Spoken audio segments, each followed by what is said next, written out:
Hello friends, welcome to my YouTube channel. The topic that I am going to discuss today is polymerase chain reaction or PCR technique.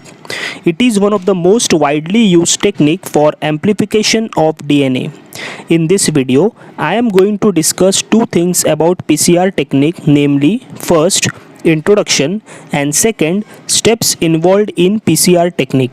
Now let us understand introduction of PCR first, followed by the steps involved. If you are new to my channel and you have not yet subscribed, subscribe my channel and press the bell icon so that you can get all the latest updates of my new upload. In 1983, Kary Mullis conceptualized a new technique for amplifying DNA in a test tube.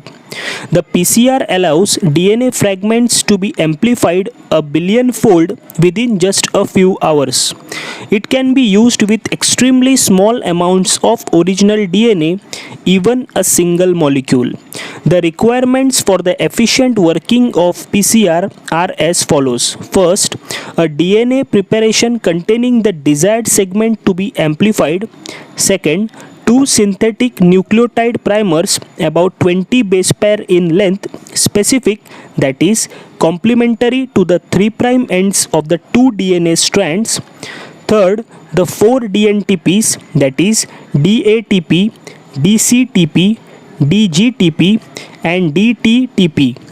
Fourth, a heat-stable DNA polymerase, for example TAC, isolated from the bacterium Thermus aquaticus, which lives in the boiling springs of Yellowstone National Park. The PCR is a three-step cycling process which involves the following steps. First, denaturation. Second, renaturation. And third, synthesis. Now let us understand each and every step in detail. First step, that is denaturation. A starting solution of DNA is heated between 90 degree to 100 degree to break the hydrogen bonds between the two nucleotide strands and thus produce the necessary single-stranded templates. The reaction mixture is held at this temperature for only a minute or two. Second step, that is renaturation. The DNA solution is cooled quickly to between 30 degree to 65 degree and held at this temperature for a minute or less.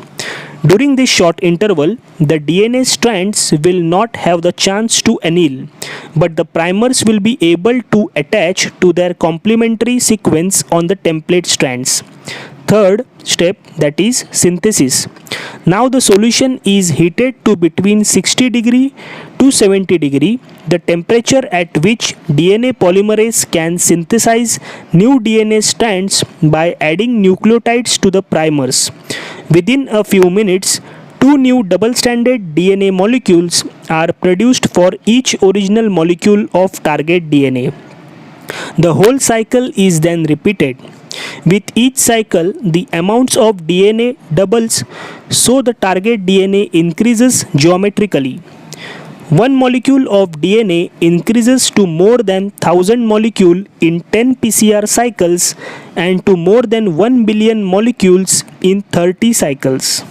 Each cycle is completed within a few minutes. So, a large amplification of DNA can be achieved within a few hours. Now let us understand some of the features of PCR technique.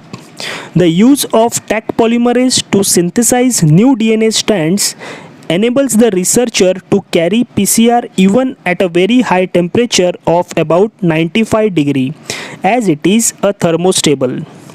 Each step and the temperature changes during PCR cycle are carried out in an automated block heater that changes temperature rapidly according to a computer program. Now let us understand some of the limitation of PCR.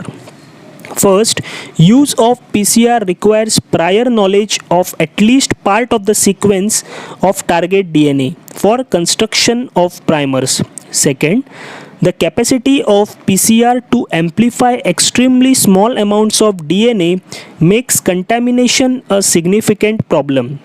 Third, Taq polymerase doesn't have the capacity to proofread and understand PCR condition.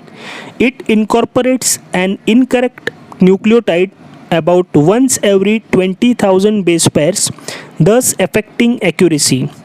Fourth, the size of the fragments that can be amplified by Taq polymerase is less than 2000 base pairs.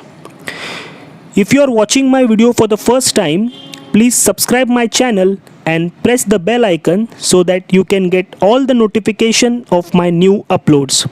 Thank you.